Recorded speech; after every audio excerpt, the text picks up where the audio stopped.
اعوذ باللہ من الشیطان الرجیم بسم اللہ الرحمن الرحیم قل ارأيتم من اصبح ماؤكم غورا فمن يأتيكم بماء معين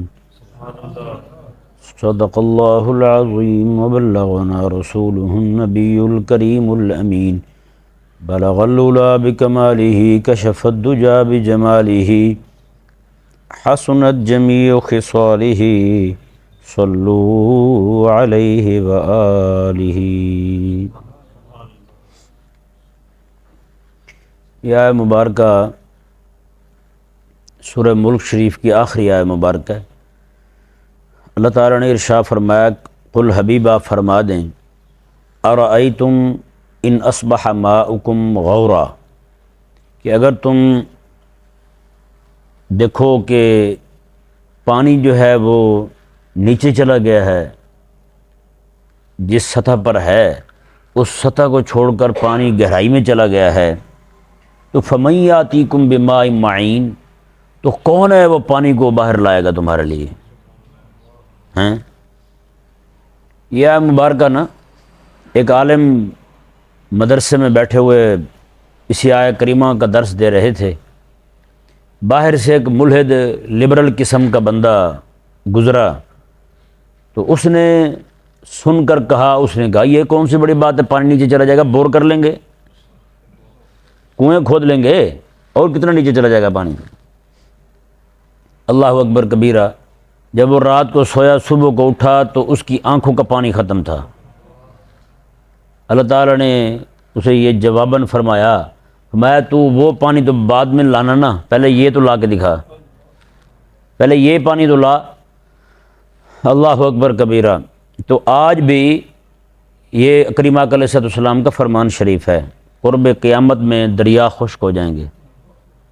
آج بڑے بڑے علاقوں کے اندر پانی، جہاں پر ایک 100 فٹ پر سطح زمین سے 100 فٹ پر پانی تھا، آج وہاں 700 800 فٹ پانی نیچے چلا گیا، ٹھیک ہے نا، اتنا پانی نیچے چلا گیا۔ یہ قیامت کے آثار میں سے ہے۔ تو اس آیہ مبارکہ میں اللہ تبارک و تعالی نے اپنی قدرت، رب تعالیٰ نے فرمایا کہ اگر میں ایسا کر دوں تو کون ہے پھر ایسا کرے گا؟ ہاں جی، میں پانی نیچے لے جاؤں، کون اوپر لے کے آئے گا؟ یعنی اللہ تبارک و تعالیٰ نے فرمایا کہ کوئی بھی بندہ ایسا نہیں ہے جو میرے حکم کے خلاف چل سکے، یعنی کہ میں ایسا کروں اور کوئی اس کے مقابل کھڑا ہو جائے کہ جی میں کر سکتا ہوں، کوئی بھی ایسا نہیں ہے، پوری کائنات میں ایسا کوئی نہیں، کیونکہ سارے بندے مملوک ہیں، سارے بندے عاجز ہیں، کسی کے اندر کوئی ہمت نہیں ہے کہ رب تعالیٰ کے مقابلے میں کھڑا ہو جائے۔ تو جو بندہ رب تعالیٰ کے مقابلے میں کھڑا ہوتا ہے پھر تو وہ پھر ذلیل و رسوا ہوتا ہے نہیں ہوتا۔ اسی طرح کر کے جس طرح اس بندے نے اعتراض کیا، اس طرح کر کے بہت سارے لوگ جو ہیں آج کل بڑے بڑے مسائل پکڑ کے احکامات شرع میں سے ان پر اعتراضات کر رہے ہیں۔ ایک دن ایک دوست ہے، انہوں نے بھی مجھے پوچھا، ان کو کوئی لبرل قسم کا بندہ پڑ گیا، وہ رہتے دبئی میں، ان کو وہاں پہ ایک بے دین بندہ لبرل، وہ ان کو جو ہے نا ان کا ذہن دائیں بائیں کرنے لگا۔ مسئلہ اس نے کیا چھیڑا؟ مسئلہ اس نے یہ کہا کہ اللہ تعالیٰ نے جنت کے اندر مرد کے لیے تو 70 عورتیں رکھی ہیں، عورت کے لیے کیا رکھا ہے؟ ٹھیک ہے نا، یہ سوال جو ہے نعوذ باللہ من ذالک یہاں پاکستان کے ٹی وی چینل پر ایک عورت بھی ایک مولوی سے کر چکی ہے، ایک عورت بھی مولوی سے کر چکی ہے۔ ان کے میں آپ کے سامنے یہ بات کھولتا ہوں، وہ یہ بات پوچھتے کیوں ہیں؟ یہ اتنا حیا باختہ سوال ہے، بے حیا قسم کا بندہ جس کے ذہن میں نری گندگی ہو وہی یہ بات کر سکتا ہے جی۔ اسی طرح کر کے یہی لوگ تعدد نگاہ پر بھی اعتراض کرتے ہیں کہ مرد کے لیے تو اجازت ہے کہ ایک بندہ 4 عورتیں رکھ لے، تو ایک عورت 4 بندے کیوں نہیں رکھ سکتی ہیں؟ اس طرح کے سوال جو ہیں، تو اس کا جواب پھر میں نے یہی عرض کیا، میں نے کہا جی دیکھیں بات سنیں، اللہ تبارک و تعالی نے یہ فطرت ہی ایسی بنائی ہے کہ ایک مرد جو ہے وہ 4 خواتین کے ساتھ چل سکتا ہے، ٹھیک ہے نا، لیکن ایک خاتون 4 مردوں کے ساتھ نہیں چل سکتی۔ میں نے انہیں ویسے فنی طریقے سے سمجھایا. میں نے کہا جی دیکھیں بات سنیں کہ اگر ایسا ہو مثال کے طور پر کسی ایک عورت کی شادی 4 بندوں سے کر دی جائے, ٹھیک ہے, کل کو بچے کا شناختی کارڈ ہوگا تو اب تو شناختی کارڈ میں تمہارا مسئلہ بن جائے گا بھائی کس کس ابے کا نام لکھو گے, 4 ابے ہوں گے, ہے یا نہیں, 4 ابے ہوں گے, کس ابے کو مینشن کرو گے؟ وہاں تو کھاتا نام ہے اور کھانا بھی ایک ہی ابے کا ہوتا ہے. ہاں جی, ابھی مردم شماری ہوئی ہے, ہر ایک کا نام ایک ہی ابے کا لکھا گیا ہے. ہاں جی, مردم شماری والے بھی بیچارے تب جا کے پریشان ہوئے جب ایک بندے کے اپنے بچے 90 سے زیادہ تھے. اتنی ساری بیویاں اس کی, اس نے کہا اتنے تو کھانے نہیں ہیں ہمارے پاس خان صاحب جتنے آپ نے کھانے بنائے ہوئے ادھر. تو یہ تو فطرت کے خلاف ہے کہ یہ نعوذ باللہ من ذالک تقاضا کرنا کہ خاتون جو ہے وہ بھی 4 مردوں کے ساتھ, نعوذ باللہ من ذالک. ایسا آوارہ خواتین جو ہوتی ہیں نا وہ یہ سوچتی ہیں, یعنی کہ جو بے حیا قسم کی لبرل بے دین قسم کی خواتین ہوں گی. خواتین تو خیر کہنا انہیں خواتین لفظ کی بھی توہین ہے. یہ 8 مارچ والی جو رنڈیاں ہیں وہ سرعام یہ کہہ رہی ہوتی ہیں, کہتے جی خود جو ہے وہ 4 رکھ لیتے ہیں, ہمیں 4 نہیں رکھنے دیتے ہیں. ابھی کچھ عرصہ پہلے کی بات ہے, ٹی وی کے اندر پاکستان پی ٹی وی پر اس ڈرامے کے اندر ایک لڑکی جو ہے وہ دوسری لڑکی کو کہہ رہی ہے اپنے شوہر کا نام لے کر. میں نے اسے بتایا تھا سیدھا سیدھا, میں نے کہا دیکھو بات سنو, میرے پہلے بھی افیئر تھے اب بھی ہیں. کہتی ہے اس نے کوئی مائنڈ نہیں کیا. تو اس نے کہا پھر اس نے بھی مجھے بتا دیا. اس نے کہا 3-4 میریاں بھی ہیں. میں نے بھی مائنڈ نہیں کیا. میں نے کہا اصل میں وہ ذلیل لوگ جو نا اپنے کرتوت کم بتا رہے ہیں دوسروں کی ماؤں بہنوں کو خراب کرنے کے چکر میں, ٹھیک ہے نا جی. ایسے جو آوارہ لوگ ہوتے ہیں نا, کمینے لوگ ہوتے ہیں, وہ آوارہ مزاج بد کردار عورتیں جو ہوتی ہیں ان کا یہ مزاج ہوتا ہے نعوذ باللہ. ایک عالم جو ہے نا وہ ایسے ہی ایک جگہ جانے لگے تو ایک اسمبلی کی خاتون, اسمبلی جن کو ہم جناب ہمارے لوگ جو ہے نا وہ ووٹ دے دے کے روانہ کرتے ہیں, جی یہ جا کے ہمارے مسائل حل کرے گی, ان کو اپنے مسائل ہوتے ہیں. وہ ایک مولوی صاحب جو ہے نا ان کے سامنے اس کا ٹاکرا ہو گیا. مولوی صاحب کہنے لگے جی یہ بتائیں کہ اسلام نے مرد کو تو اجازت دی ہے 4 عورتیں رکھے, عورت کو اجازت کیوں نہیں دی 4 مرد رکھ لے؟ تو انہوں نے کہا کہ محترمہ یہ حکم اللہ تبارک و تعالی نے مسلمان عورتوں کو دیا ہے. آپ کو کھلی چھٹی ہے, جتنے مرضی کٹے رکھ لے, جتنے مرضی رکھیں, آپ کو کس نے روکا ہے؟ آپ جو مرضی کریں, جہاں مرضی نہائیں کھائیں پئیں مزے کریں. یہ آوارہ گردی جو ہے نا یہ ان ذلیلوں کی طرف سے آئی ہے, فرنگیوں کی طرف سے, ذلیلوں کی طرف سے. ہاں جی, ظاہری بات ہے جو تعلیم پائیں گے اس کے اثرات تو ظاہر ہوں گے. پھر جیسی یعنی کہ خوراک ہوگی بندے کی اس کے اثرات تو بجدی مرتب ہونے. یہ نہیں ہو سکتا کہ بندہ خوراک اچھی کھائے لیکن اس کے اثرات جو ہیں اس میں سے اور کھڑے ہو جائیں, اثرات مرتب ہونے. بہرحال اس طرح کر کے انہوں نے یہ نعوذ باللہ من ذالک کہا کہ اور مرد جو ہے اس کو جناب 70 ہو رہے ہیں تو عورت کو پھر کیا ملے گا؟ اللہ اکبر کبیرہ. تو یہ ذہن میں رہے, ایسی جو عورتیں ہیں نا جو جن کا مطالبہ ہے کہ جنت میں اگر مرد کو 70 عورتیں مل رہی ہیں تو ہمیں 70 بندے ملیں جی, تو ان کے لیے گزارش ہے کہ ان کے لیے انہوں نے جنت تو پہلے جانا نہیں. انہوں نے کہاں جانا ہے؟ جہنم جانا ہے. کہاں جانا ہے؟ جہنم جانا ہے. تو جو جہنم جائے گی میں نے کہا وہاں بڑے بڑے ہینڈسم لوگ ہوں گے.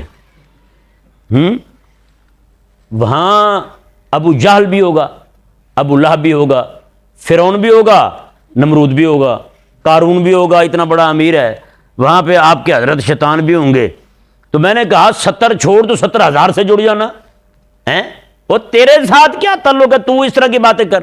اللہ اکبر کبیرہ. باقی رہی جو مومنہ جنتی خواتین ہوں گی, اللہ اکبر کبیرہ. رب تعالیٰ کا قرآن کا فیصلہ ہے, میں حور مقصورات فی الخیام, میں کہ وہ جنت کے اندر بھی پردوں کے اندر ہوں گی, جنت کے اندر بھی پردوں کے اندر ہوں. بتائیں جی. تو یہ اس طرح کے سوالات کر کے نعوذ باللہ من ذالک, یہ اپنے طور پہ یہ نا صرف اسلامی احکامات اور اسلامی شاعر جو ہے نا ان کا مذاق اڑانا چاہتے ہیں اور کچھ بھی نہیں ہے, ٹھیک ہے نا. تو اس لیے ہمیں چاہیے کہ ہم جو ہے وہ ذہنی طور پر ہر طرح ہر وقت تیار رہیں ان ذلیلوں کو جواب دینے کے لیے. ان ذلیلوں کو جواب دینے کے لیے ہر طرح سے ہمیں تیار رہنا چاہیے, ہر طرح سے تیار رہنا چاہیے ہمیں, تاکہ ان کو ہم، اللہ تبارک و تعالیٰ نے تو کرنا ہی کرنا ان کے ساتھ، جیسے اس نے کہا کہ ہم بور کر لیں گے، کنویں کھود لیں گے، پانی نیچے سے نکال لائیں گے، اللہ تعالیٰ نے اس کی آنکھ کا پانی ختم کر دیا۔ میں چل تو وہ چھوڑ، وہ تو بہت زیادہ پانی ہے، یہ تھوڑا سا پانی ہے، 4 قطرے یہی لا کے دکھا توں ہیں۔ تو یہ ذہن میں رہے کہ اس طرح کے لوگ جو اسلامی احکامات پر اعتراض کرتے ہیں نا جی، وہ مسلمان نہیں رہتے۔ میں آپ کو ایک حدیث پاک سناتا ہوں۔ کریمہ کا صلی اللہ علیہ وآلہ وسلم جب حج کے موقع پر حضرت اسامہ رضی اللہ تعالیٰ عنہ، اسامہ بن زید، یہ آقا علیہ السلام کے ساتھ سوار تھے، تو انہوں نے آقا علیہ السلام کی بارگاہ میں عرض کی، یا رسول اللہ صلی اللہ علیہ وسلم مجھے قضاء حاجت کرنی ہے، پیشاب کرنے کے لیے اجازت لے کر چلے گئے۔ آقا علیہ السلام کے ساتھ چونکہ سوار تھے، آقا علیہ السلام ٹھہرے، سارے صحابہ ٹھہر گئے، کچھ یمن کے لوگ وہ بھی موجود تھے وہاں پر۔ آقا علیہ السلام کے یہ غلام جو آئے نا دور سے، انہوں نے دیکھا، انہوں نے کہا اے اس کی خاطر میں روکا ہوا تھا، اس لڑکے کی خاطر میں روکا ہوا تھا، اتنا کہا انہوں نے۔ اللہ تبارک و تعالیٰ نے ان سے ایمان ہی لے لیا، مومن نہیں رہے، مومن نہیں رہے۔ بتائیں یار، اب جو بندہ کریمہ علیہ السلام کے ایک صحابی، حضور کے غلام ہیں، آقا علیہ السلام نے جب اجازت دی ہے کہ جاؤ اور آ جاؤ، حضور نے قافلہ روکا تھا، حضور پر جو بندہ اعتراض کرے ایک صحابی کی وجہ سے ہیں، تو وہ بندہ مومن نہ رہے۔ تو جو بندہ رب تبارک و تعالیٰ پر اعتراض کرنے لگ جائے، رب تعالیٰ کے قرآن پر اعتراض کرنے لگ جائے، نعوذ باللہ من ذالک، اگل دن ایک بندے نے بکواس کی ہے کہ قرآن پاک کی ان آیات کریمہ کے بارے میں، حور مقصورات فی الخیام وکواعب اترابا، یہ والی آیات کریمہ کے بارے میں وہ لفظ نہیں زبان پر لا سکتا، قسم خدا کی، ایسی اس نے بات کی ہے، ٹھیک ہے نا۔ تو اس لیے کوشش کریں آپ اس طرح کے بے دینوں کو بالکل نہ سنا کریں، ان کی طرف توجہ ہی نہ دیں۔ یہ تمام اہل اسلام سے گزارش ہے، خدا کے لیے اپنے بچوں اور بچیوں کو بچائیں، کیونکہ یہ جو اینڈرائڈ موبائل ہے نا جی، اس نے تباہی پھیر دی ہے۔ موبائل آج کل بچے بچیوں کے ہاتھ میں، وہ خود سے جناب جس کو جی چاہتا ہے وہ جناب سننا شروع کر دیتے ہیں۔ ہمارے جو دروس جاتے ہیں نا اس کو نہیں سنتے لوگ، کسی کو کہہ بھی دینا یار سننا ہے، اس نے کیا کرنا ہے، اتمام حجت کے لیے نیچے ایک کمنٹ کر دینا بھی پتہ چلے حضرت کو ہم نے سنا ہے بھائی، کیوں وہ کمنٹ کیا تھا نہ۔ خدا کے لیے آپ خود بھی سنیں دروس اور دوستوں کو بھی دعوت دیں۔ ہمارا جتنی بھی دعوت ہے نا بحمداللہ تعالی، یہ اسی منہج پر ہے جو کریمہ علیہ السلام نے عطا فرمایا ہے، ٹھیک ہے جی۔ جو مخاطب کریمہ علیہ السلام کے تھے، ہم انہی کو مخاطب بنا رہے ہیں، یعنی جن کو چیلنج میرے آقا علیہ السلام نے کیا تھا نا، انہی کو چیلنج ہم دے رہے ہیں، یہودیوں کو، نصرانیوں کو، مشرکین کو، ملحدین کو، ہیں جی، اس طرح کے جتنے بھی بے دین طبقات ہیں، ان سب کو موجودہ دور کے اندر میں کہتا ہوں قسم خدا کی، جتنے فتنے آج کھڑے ہیں نا، اتنے امت پر کبھی بھی نہیں آئے۔ جتنے فتنے آج کھڑے ہو گئے، ایک دم فتنے، جیسے میں نے کل یا آج صبح حدیث پاک سنائی تھی، آقا علیہ السلام کا کہتا اللیل المظلم، جیسے اندھیری رات آتی نا ایسے فتنے آ جائیں گے۔ ہیں جی، بتائیں یار، الہاد کا فتنہ، لبرلزم کا فتنہ، سیکولرزم کا فتنہ، اتنے سارے فتنے آ گئے، نعوذ باللہ من ذالک۔ ابھی جو مسئلہ پکڑا گیا ہے، مسئلہ پکڑا گیا ہے کہ وہ جناب نعوذ باللہ من ذالک لڑکیاں باہر کی، انہوں نے پاکستان کے لڑکوں کو پھانس کے پہلے ایسے باتیں کرتے رہے، بعد میں نعوذ باللہ من ذالک انہوں نے کہا کہ اپنے جسم کے جو گندے حصے ہیں ان پر خدا رسول کے نام لکھ کے بھیجو ہمیں۔ 4 لاکھ سے زائد لوگ اس جماعت کے جناب کارکن ہیں، بتائیں۔